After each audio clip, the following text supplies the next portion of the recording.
I am beyond honored today that a very dear friend of mine is joining me for this podcast. And that dear friend is the great Raul Ibañez. Raul's illustrious career in Major League Baseball started back in June of 1992 with the Seattle Mariners. Raul played with the Kansas City Royals. He played with the Philadelphia Phillies, where he secured a World Series ring back in 2008, batting .304 with 4 doubles, a homer, and 4 RBI. He played with the Los Angeles Angels of Anaheim and the New York Yankees, where he set some extremely impressive records. He became the first player in Major League history to hit 2 home runs in a postseason game he did not start. He was the first player to hit 2 home runs in the 9th inning or later of a postseason game, which was remarkable, and I was watching those games. And this is my personal favorite. He's the oldest player to hit a postseason walk-off home run, period, and the oldest player to hit 2 home runs in a postseason game. I mean, this is an incredible athlete. Raul hit .305 in his career, remarkable. And home runs, holy cow, 305 career home runs, 1,207 runs batted in.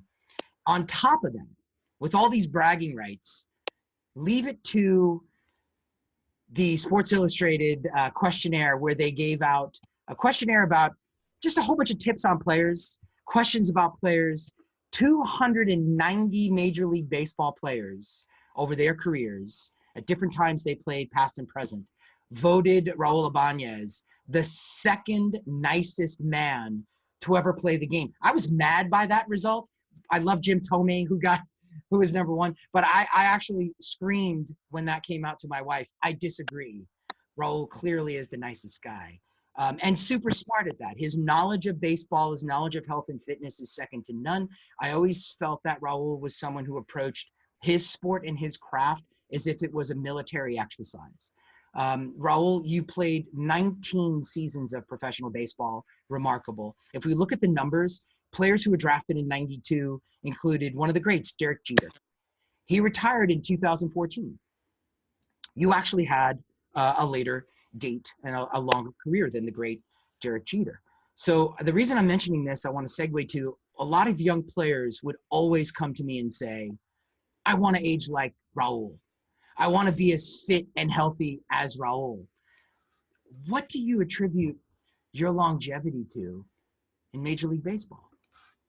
Well, thank you so much, Dr. Pastore. You know that we've been friends for a long time, and I have this incredible admiration and respect for you, not just professional, where I think you're the brightest and the best at what you do in the world, but as a human being, which is so much more important. So thank you.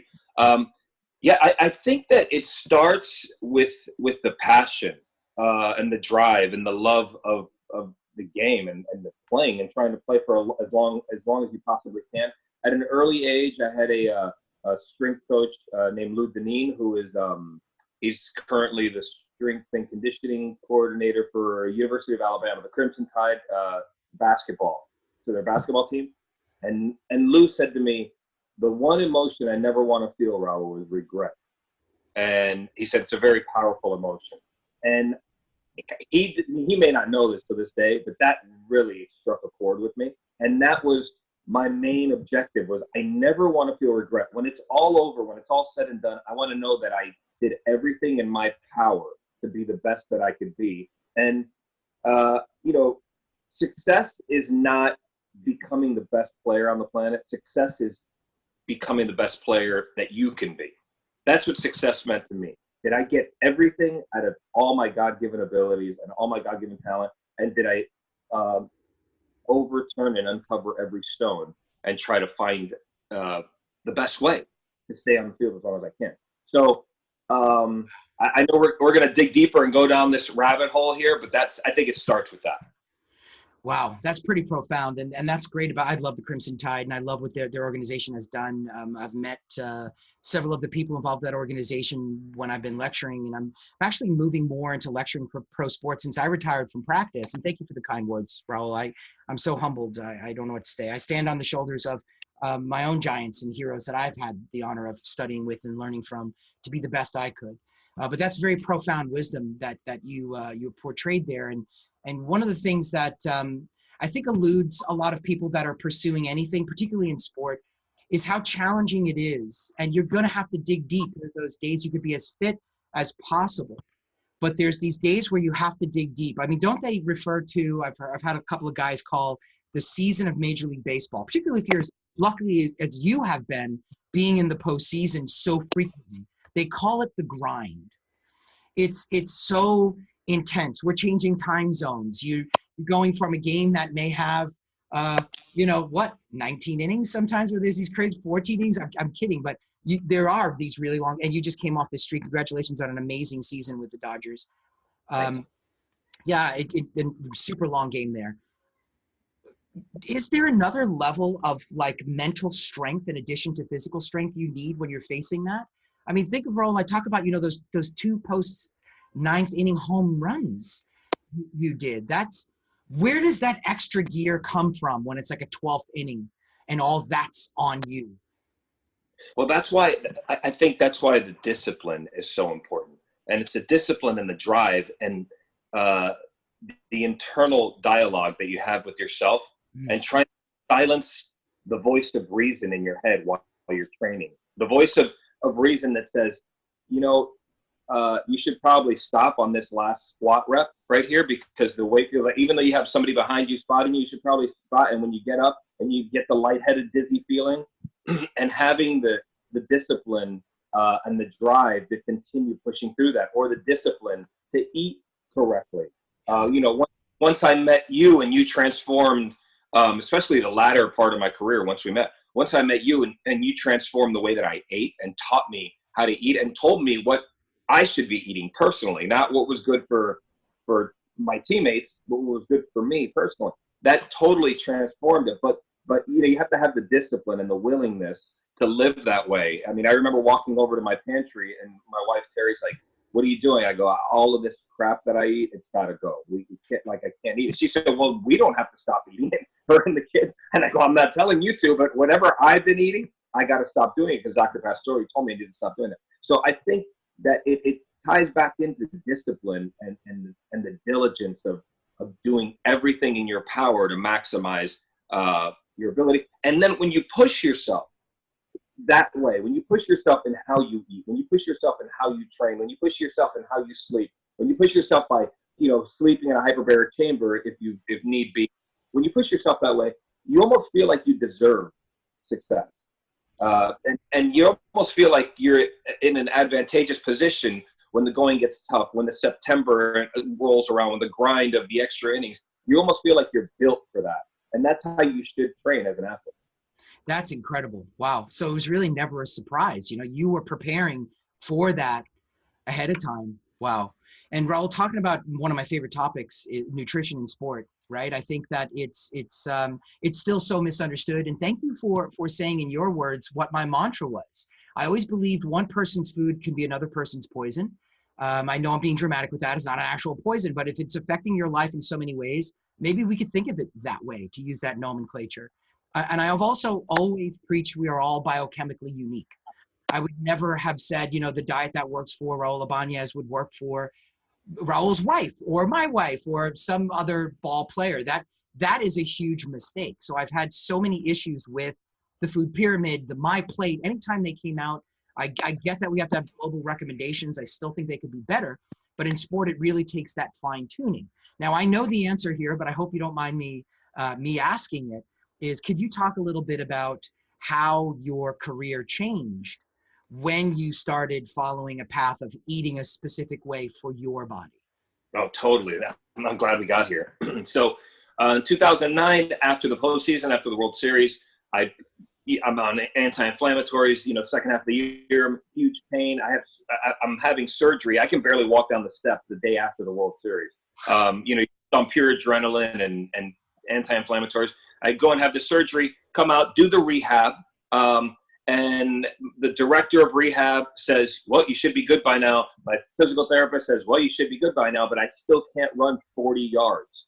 And right around the 40-yard mark, when I'm sprinting, the pain gets really intense. I can barely keep going.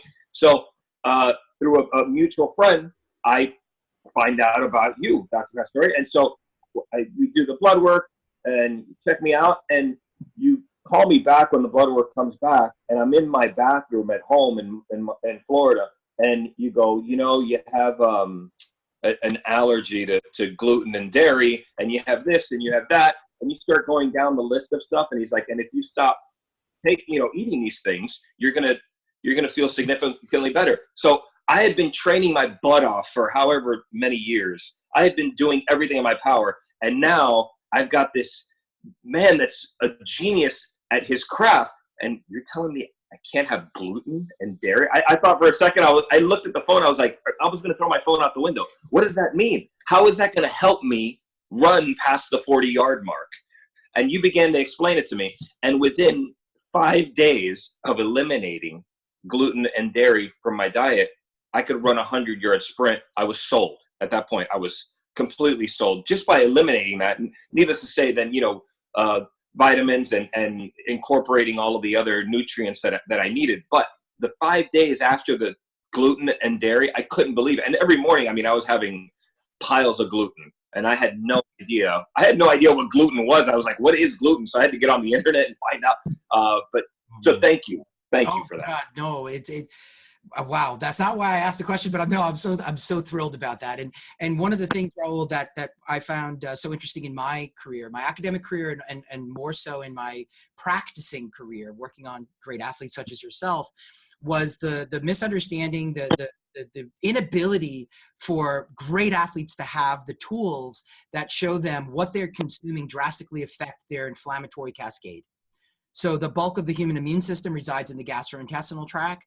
And if you have a negative relationship to something you're consuming on a regular basis, and boy, you really spelled it out for us, piles of gluten, and you're immunologically reacting to it, that creates a pro-inflammatory storm that can affect everything. If your toe is hurting you, it's going to make your toe worse, your knee worse, hips work, back worse. And again, not only did I know this from academics, but working with a lot of professionals in my field, knowing doctors that were going out there prescribing Mobic, prescribing all these anti-inflammatories, would then call me up and say, why do I need less for athlete Y when you just did this one little thing? I said, it's really not one little thing. You're identifying a major immune system reaction against something they're consuming. And it could be anything. What was always interesting, Raul, was some of my favorite cases were the cases where it wasn't an obvious food. Meaning in the media, people have ripped apart gluten and dairy, and being a celiac disease person myself, I go for it. I can't eat it anyway. But I've personally seen top athletes that reacted negatively to yellow peas, or pro athletes that sunflower seeds were like killing them. They had mouths full of canker sores. And guess what? I'm reading the results in my home office on a Saturday. I'm scheduled to talk to the ball player on a Monday. I'm watching the game, and they're crushing sunflower seeds in the dugout. The camera pans to them, and I go, oh my God, I got to call this person right away. Obviously, I can't get them during a game. But it's that type of interesting thing, that one person's food could truly be another person's poison. But then I think what's interesting in your case, Raul, and please correct me if I'm wrong, was reported by ESPN on your career. You were being interviewed. I think you were around 41 at the time. You said something really interesting about food choices of what you didn't react to. And without picking on any industry, just you saying, I feel this way, that has value. You said, and again, please correct me if the statement's wrong, you could feel a difference if you ate grass-fed meat versus more conventional farmed meat. Is that a correct statement? 100%. And that was one that I took in our home, in the Ibañez home. Terry, my wife, she does not pull any punches, so she will call me out on it. And she used to make fun of me because she'd make something and I'd go, that wasn't grass-fed beef. The next morning I'd say, that wasn't grass-fed beef you used. And she's like, give me a break. She's like, oh, what, are your ankles sore? Because I'd wake up with stiffness in my joint and my ankles. And I think after a while, once we met and once you taught me, I've learned to be really, really in tune with how my body felt. So, and along those lines about the ankles, I remember, at age 33, I'd wake up in the morning after long games, a little dehydrated from the night before. I'd wake up and I could barely walk to the bathroom in the morning because my ankles were so tight, my joints were so tight. From the moment that we met at age 37, I never felt that way again. My inflammation went down, my strength went up, and my pain and just achiness, I began to feel better than I did at 34, 35. This is 100% factual. I'll put my hand on a stack of Bibles. So, and I never understood it, right? When I hit 39, 40, and I'd see the guy next to me at 24 or 25, and it'd be September, and he's like, gosh, I'm exhausted. And of course, they give me an opportunity to do a little, back and forth bantering and give them a little something. But the level of inflammation, not just with how I was eating, but with grass-fed beef compared to regular grain-fed or corn-fed beef, was significantly different. Look, you and I are not into. I have no vested interest in the grass-fed beef industry, other than to tell you that I felt significantly better. Until this day, it's what I consume. 90% of the time. Occasionally, I'll go to 95% of the time. Occasionally, I'll go to a really nice steakhouse and I'll see like a bone-in ribeye or something, and I'll take a crack at it. Yeah. Because at this point, I don't want to feel inflamed, but gosh, I really do like bone-in ribeye. So I'll occasionally do it, but it was a significant difference, and it still is. Yeah, and there's so much data out there, and I kind of wanted to lead that way for one simple reason. You and I have no vested interest in anything like that, of course. What I wanted to mention was the quality of the fats and the quality of the food. It really can't be debated. There's someone I admire tremendously throughout my academic career. We've been friends. We've kind of communicated via email, once on a phone. I invited him to give a lecture, which ended up being an award-winning lecture for him. I'm talking about the great Dr. Loren Cordain, who retired as a professor out of Colorado State University, where he was for many years. But Loren wrote a paper that was just remarkable, comparing scientifically what is in conventional beef versus what is in grass-fed beef. And when you're working with an athlete where you're using you obviously as the example, your whole physicality that's your life. You have to not be sore. You have to, if you're 33 and you're feeling pain, and then I know you're going to be playing for the Yankees at 42. Well, I wish I knew.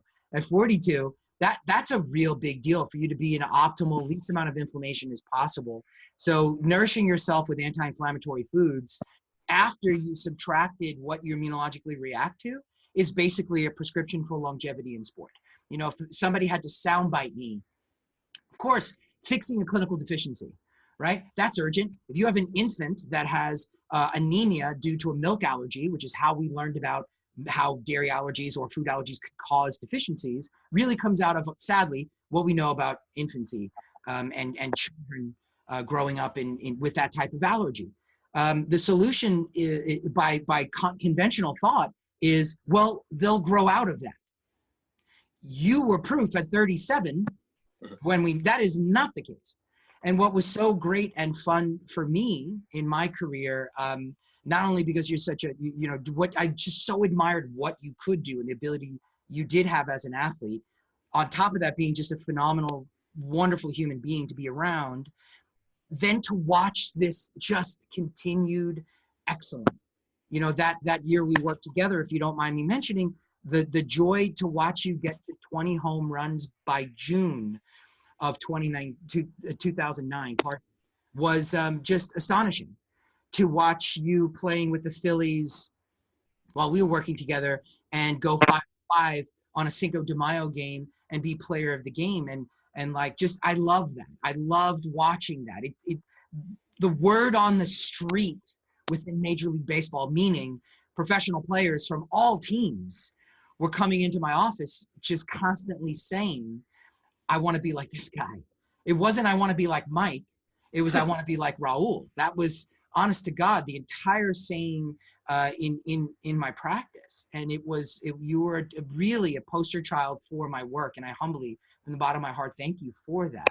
And it made the younger guys who didn't want to give up the Eggo waffles and, drinking all night and, doing what young guys may do with a big contract.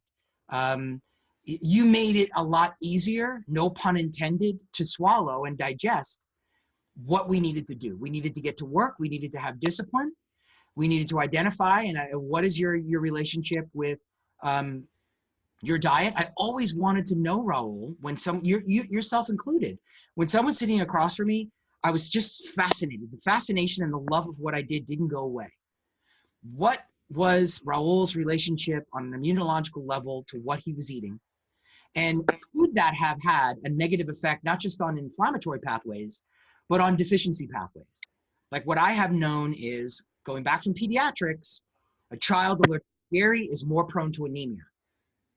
Now, if I could just throw a soundbite, a Major League Baseball player, an NFL player, an NHL player, allergic or reactive to a food, could they be deficient in something else? And the answer always was, in my practice, yes.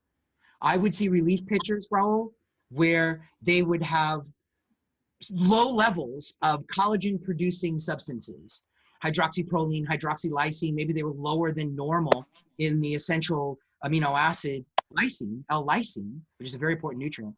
And I know in my head, oh my goodness, that ends up being the building block to collagen. That no wonder they had so many surgeries on their shoulder. Could this play a role? And anyone who would deny nutrition plays a role, they should just not get involved in working with athletes, because you can't deny the connection.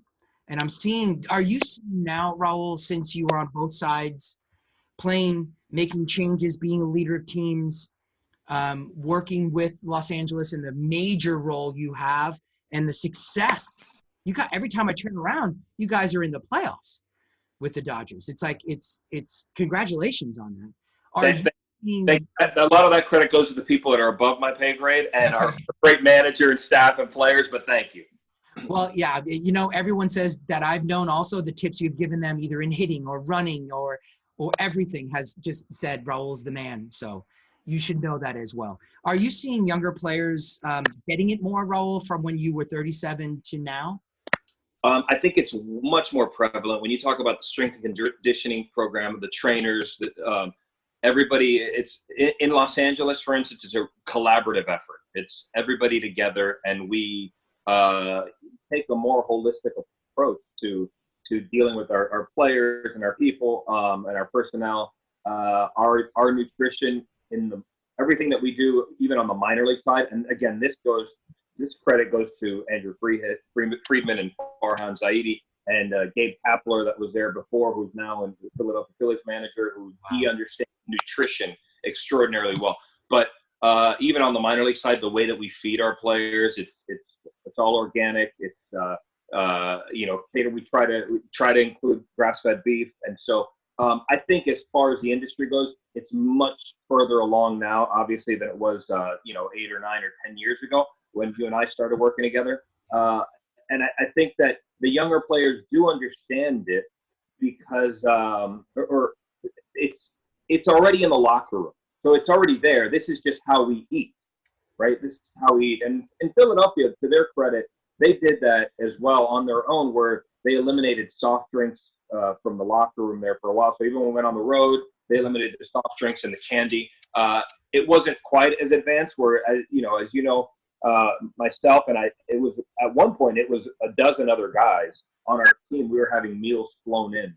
They were freeze dry them, fly them in, heat them up. So that's how we ate, before, after, during, and after the game. Now it's much further along, and all major league clubs are aware of the importance of nutrition and how it affects your diet. One thing I really want to mention is that you taught me about food was you told me food is a drug, and how you use food can affect you adversely or it can affect you positively. And that was another epiphany type moment for me, because I remember thinking, yeah, it is a drug, because if I drink 12 cups of coffee, I feel a certain way. Or if I eat, 5 bowls of cereal that are really sugary, it makes me feel a certain way. And so even from that perspective, just kind of this principled approach, even if I didn't know all the stuff that you taught me, for me, like the gluten and the dairy and staying away from, I was one of the sunflower seed guys, right? I was one of those guys. So just to stay away from those things, but also knowing that sugar, sugar never affected me positively, I think, before a game. So I always tried to stay away from that. And it was, you taught me about the because I wasn't eating enough complex carbs before the game. I remember calling you and going, gosh, it's like the fourth inning and I am starving, like starving out of my mind. And I did love coffee before and during games, loved it.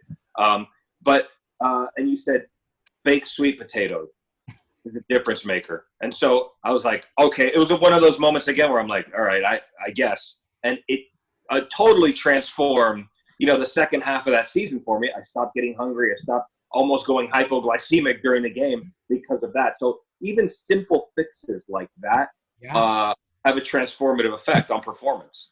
Absolutely. And it's something, and that's where you have to really know your athlete and fine tune for that athlete to make sure that they're getting the right nutrients that they need. I've always found, especially when I started through Michigan University studying human nutrition, I was so blessed to have one of the most phenomenal sports nutrition and protein researchers. I couldn't believe, Raul, how many young athletes I would see, because EMU's is a great baseball farm system. I'd see, there's a lot of MLB players that came out of that farm system, but I would see so many young athletes that weren't even hitting their protein requirements. And we're talking about young in their 20s. Then I'd look over at track and field and I'd see some of the women having very similar problems. Once we get that elite discussed, and I'm still preaching the mantra of complex carbs simultaneously, you'd see athletes, not getting their target carbs to make sure that they had the right energy. And then there were some athletes where you'd see a flip response. They'd have such an exaggerated response to carbohydrates that they felt better on a higher fat, medium protein, much lower carbohydrate diet. So it was kind of, and how would I learn that? I wasn't guessing, obviously. I was running analytics, learning exactly how they would perform. I'm sure you heard too, the first place winner and the second place winner of the Tour de France are on ketogenic low carbohydrate diets. So they're not even consuming carbohydrates over 5%. Does that mean that should be done for Raul Ibañez? Oh, hell no. You were starving by like the fourth or fifth inning. That's why, again, it's biochemical individuality, knowing that person. You were more prone to a hypoglycemic event, and thank you for sharing that. And Raul, one thing I wanted to mention to you about how important it is for fine-tuning, you might find this interesting, not naming names, but it's kind of out there in the media. There's a great well-known PhD that preaches and understands endurance, ultra endurance exercise. And for years, he was he wrote the textbook and was following the textbook of carb loading, not sweet potatoes, like the refined pasta and eat the white rice and all that stuff, because you need your carbs before these big ultra marathon events. Being fit, he was actually diagnosed with type 2 diabetes. And then started changing his life, changing the tide, lecturing against his prior recommendation, writing new recommendations, and he's all over the media in his realm of ultra endurance athletes to talk about identifying what the individual's load would be. It's like you said, sugar before games. There's a massive difference between you eating bowls of sugary cereal versus you having a sweet potato, which has all those phenomenal antioxidants, phytonutrients, as well as slow-burning complex carbohydrates encapsulated in the natural fiber of that plant. And I should say, and this is a secret that's now being revealed by me, you were one of the main, if not definitive, inspirations for me inventing and developing the plant protein Modus professional plant-based protein. Wow, thank you. It's absolutely the truth. You were on my mind constantly while in the lab because I needed to rebuild an athlete, be completely hypoallergenic, beat any competition of an adjacent product, making sure that it was definitive in branched chain amino acids, total amino acids, free-form amino acids, proteins, plenty of fiber to make sure an athlete is healthy, recovering, being fortified, and not missing out just because they can't consume dairy products as you had. That was you. Thank you for that, Raul. If I didn't meet you, I don't know I would have ever been able to get hit with the genius lightning bolt to make that product. So I thank you for that. Thank you. I'm sure that your multiple PhDs had something to do with that. No, anyway, so you would have been fine either way.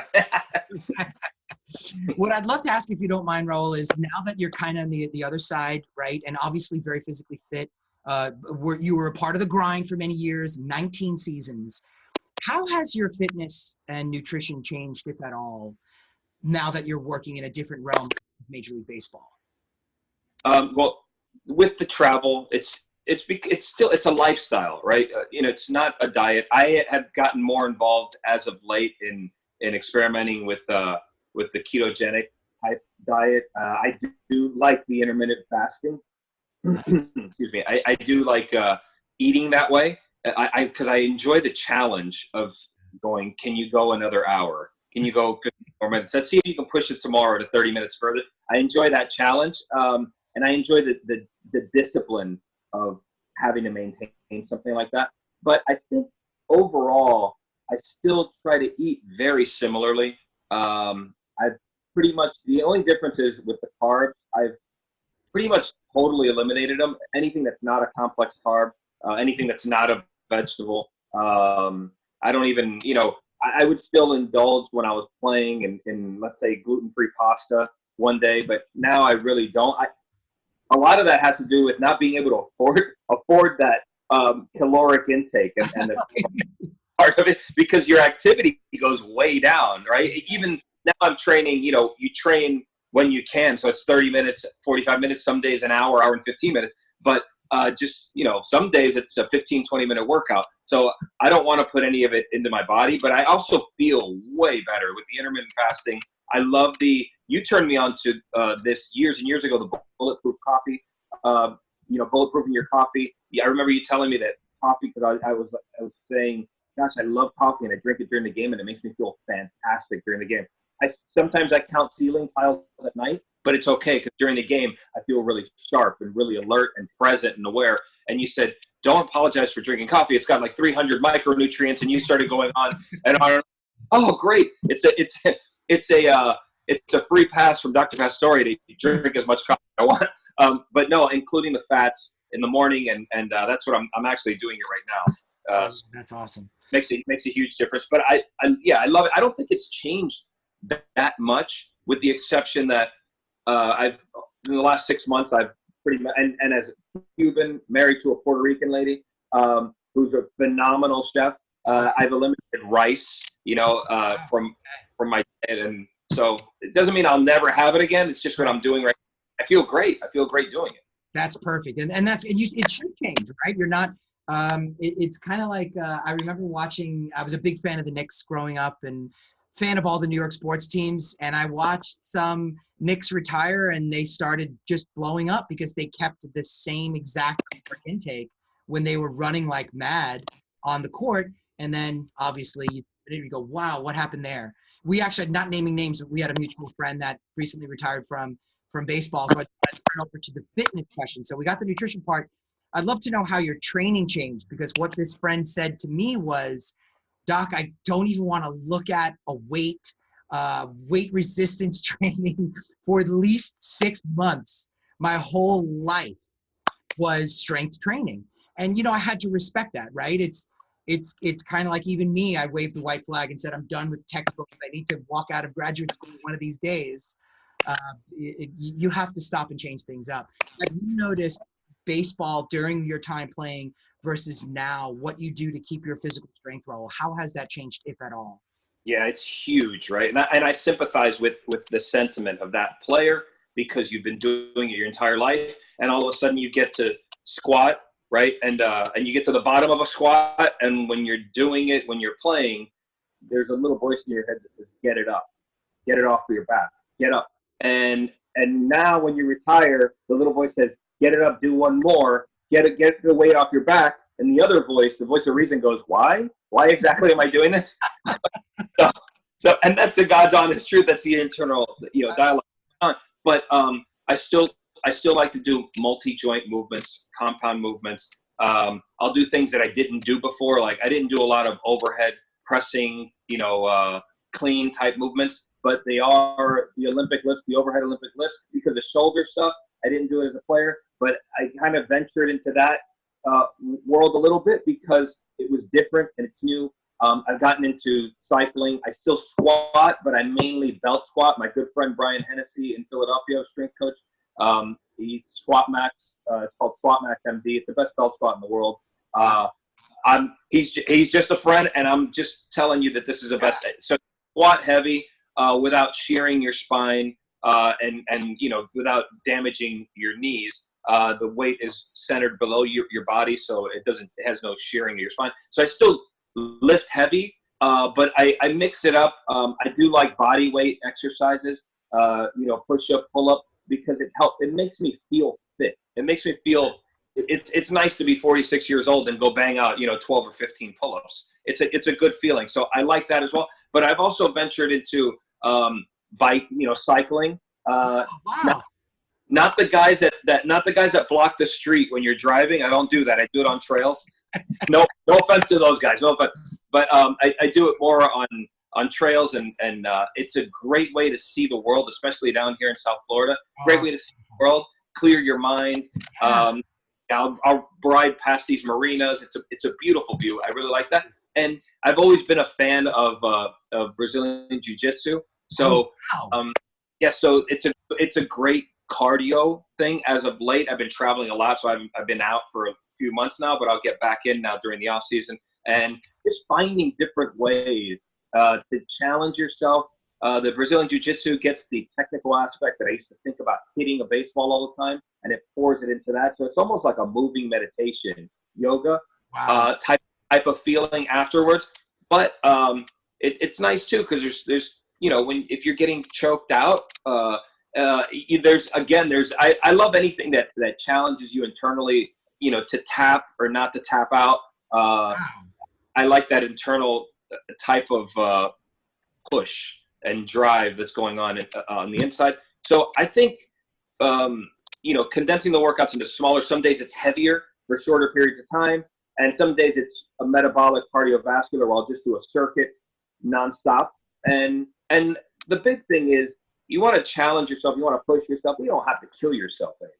So I find it that training that way, it brings me joy. And at the end of the day, feel healthy and you feel joyful. That's what it's all about. That's what it's all about. Yeah. And that's so remarkable how you have such diversity in your training and what you're doing postseason, Raul. It's a testament to everyone who knows you, how you've just been so disciplined in everything you've done. That's awesome. And Raul, what I'd love to do, I have an important question now that I'm 49 and I'm watching all the guys I used to treat are slowly retiring. And now I'm seeing their kids. And, it's always exciting to see. We look at genetics, right? And the apple doesn't fall far from the tree. Do you have any advice for the young ones out there that admire you and have a hero worship for you and want to grow up and play ball? Any advice for those young people? I think, again, to bring it full circle, I think it begins with the passion and the drive and the belief of what you think is possible. If you always operate from a belief and a mindset that something is possible, you're going to treat it, you're going to practice, you're going to train, you're going to think of it in different terms than, if you operate from a mindset that it's not possible anyway, so what's the point? But I would say that you plan, if you wait till you're 30 to plan for 40, it's too late. So I think that you begin at an early age, nutritionally, begin at an early age, even with the young kids, sugary drinks. You've seen all of my kids, or 4 out of the 5. Luca wasn't born yet, but you've seen 4 out of the 5. We did blood work for all of my kids, and it was life-changing and game-changing. These are game-changing events and life-changing events for each of them. My kids will still, not in a obsessive way, but they'll still look at the label on something if they learn how to read labels early on in their life. And that I can directly attribute to you. They didn't love getting the blood work done. They didn't love the needles part of it. But I think if you're an aspiring athlete, you have to understand the correlation between, it's more than just practice your craft. And it's more than just strength training. I mean, there's, to take a martial arts type of mindset, when we were kids, it was Chuck Norris, Bruce Lee, or Muhammad Ali who would win in a fight. And now we know that any mixed martial artist at in the UFC, top 20 guy will take down any of those icons, right? It's because they've taken in information and they've taken in knowledge and disciplines from every aspect. So it's not enough anymore to just be an athlete, to just learn how to hit, run, throw, catch. It's the gym. It's the psychological component, learning how to breathe properly. It's the nutritional component, learning how to eat properly. That's a discipline and a way of life. And it's been proven that if you create good habits in one area, there's a trickle and a cascading effect that it's going to trickle down into the rest of the areas of your life. So I think becoming open to everything, not just one thing, and understanding the correlation that food has on your body and the inflammatory markers that are detrimental to what you're doing. So let's say you're a young aspiring athlete and you're training 3 hours a day and you're doing your thing, and then you go and wash it down with fast food and you eat a pile of French fries and you drink, 2 sugary drinks. At the end of the day, you just pretty much nullified everything that you did. So making sure that you take a holistic approach and understand everything. Wow. Great advice, Raul. Raul, my dear friend, I can't thank you enough for spending time with me. You're such a wonderful human being. I wish you and the Dodgers organization continued success. And again, thank you so much for being with me today. Thank you, Dr. Pastore.